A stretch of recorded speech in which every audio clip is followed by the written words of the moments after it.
আসসালামু আলাইকুম, welcome back to my channel আমি ইউডু ভাইবস অ্যান্ড আশা করছি আপনারা সবাই ভালো আছেন, সুস্থ আছেন। তো আজকে আমি আলোচনা করব সাউথ কোরিয়ার কিছু ইউনিভার্সিটিস নিয়ে, যেগুলো মধ্যবিত্ত পরিবারের জন্য খুবই সুইটেবল এবং খুবই ভালো পড়াশোনা এবং পাশাপাশি আয়ের জন্য। তো এই লিস্টের মধ্যে প্রথমেই চলে আসবে হচ্ছে সেজং ইউনিভার্সিটির, যেটার অ্যাপ্লিকেশন ফি হচ্ছে বাংলাদেশি টাকার 14,000 টাকা।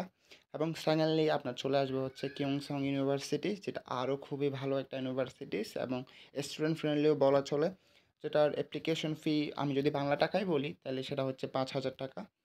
এবং থার্ডলি সেটা হবে আপনার টংমিয়াং university, probably one of the most student friendly, যেটা লোকেটেড হচ্ছে বুসানে। এবং বুসান হচ্ছে খুবই ভালো একটা স্টুডেন্ট ফ্রেন্ডলি ডেস্টিনেশন, যেটার জবের পরিমাণও খুব ভালো এবং পড়াশোনার মানও খুব ভালো। টংমিয়ংয়ের আপনার অ্যাপ্লিকেশন ফি পড়বে হচ্ছে বাংলা টাকা 7 থেকে 8 হাজার টাকা। তারপর আপনাদের এর মধ্যে দেখতে পারেন হচ্ছে ফার ইস্ট ইউনিভার্সিটি, যেটাও খুবই ভালো একটা অপরচুনিটিস আমাদের বাংলাদেশি স্টুডেন্টের জন্য, যেটার লোকেশন হবে সোউলের একটু পাশে। এবং পাবলিক ইউনিভার্সিটি আমাদের সকলেরই পছন্দ, সেই পছন্দের তাল মিলিয়ে জনবং ইউনিভার্সিটি একটা অসাধারণ পাবলিক ইউনিভার্সিটি, যেটার ওয়ার্ল্ড র্যাঙ্কও খুব ভালো এবং এটার অ্যাপ্লিকেশন ফিও খুব বেশি নয়, 8,000-এর মতো আপনার অ্যাপ্লিকেশন ফি আসবে, যেটাও খুবই ভালো একটা অ্যাফোর্ডেবল মধ্যবিত্ত পরিবারের জন্য। এবং এর পাশাপাশি আপনারা দেখতে পারেন হচ্ছে কিয়ংডং ইউনিভার্সিটি, যেটা হচ্ছে আপনার ইএপি প্রোগ্রাম, মানে যেটা আইএলস দিতে হবে না, আইএলস আপনি সাউথ কোরিয়াতে গিয়ে আপনি দিতে পারবেন এবং খুবই পছন্দের একটা ইউনিভার্সিটি বাংলাদেশি স্টুডেন্টের জন্য, বিশেষ করে যারা আইএলস দিতে ভয় পাচ্ছেন, যাদের কনফিডেন্ট নেই কিন্তু সাউথ কোরিয়া যেতে ইচ্ছুক, তাদের জন্য খুবই ভালো একটা ডেস্টিনেশনস হতে পারে। তারপর আমি যদি বলি তাহলে হচ্ছে ডংগিয়াম ইউনিভার্সিটি।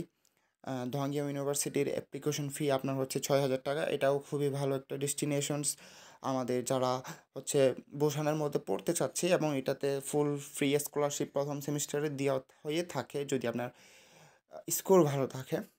তারপর হচ্ছে রিসেন্ট টাইমে খুবই পপুলার একটা ইউনিভার্সিটি, সেটা হচ্ছে দংশিন ইউনিভার্সিটি, যেটা খুবই ভালো এবং যেটার অ্যাপ্লিকেশন ফি হচ্ছে আপনার 10K বাংলাদেশি টাকা। এবং যেটা সবার শেষে আমি বলবো সেটা হচ্ছে হানিয়ান ইউনিভার্সিটি, যেটা খুবই ভালো প্রাইভেট ইউনিভার্সিটি এবং যেটার অ্যাপ্লিকেশন ফি আপনার 13 থেকে 14 হাজার টাকা। তো এর পাশাপাশি আপনারা হচ্ছে যদি যারা কিছু ইউনিভার্সিটিস রয়েছে যেগুলো খুবই ফ্লেক্সিবল, যেটার মধ্যে হচ্ছে আপনার ওসং ইউনিভার্সিটি এবং হচ্ছে চুন্নাম ইন্টারন্যাশনাল ইউনিভার্সিটি, এই ইউনিভার্সিটিগুলোও আপনারা হচ্ছে দেখতে পারেন এবং এই ইউনিভার্সিটিগুলো খুবই ভালো পড়াশোনার জন্য এবং পাশাপাশি জবের জন্য খুবই ফ্লেক্সিবল। আপনারা যারা ইনকাম এবং পাশাপাশি পড়াশোনা করতে চান তাদের জন্য south Korea will be really amazing destinations. So এই ছিল আজকের এই ভিডিও পর্যন্ত। আশা করি যে আপনারা সবাই ভালো থাকবেন, সুস্থ থাকবেন এবং আশা করছি আমার নতুন একটি চ্যানেল, আশা করি যে আপনারা সবাই সাপোর্ট করে যাবেন এবং আপনারা সাপোর্ট করলে হচ্ছে ইনশাল্লাহ আমরা আরও ভবিষ্যতে আহ, আমরা নতুন ইউনিক কন্টেন্ট আপনাদের সামনে তুলে ধরতে পারবো, আপনাদের হেল্প হবে।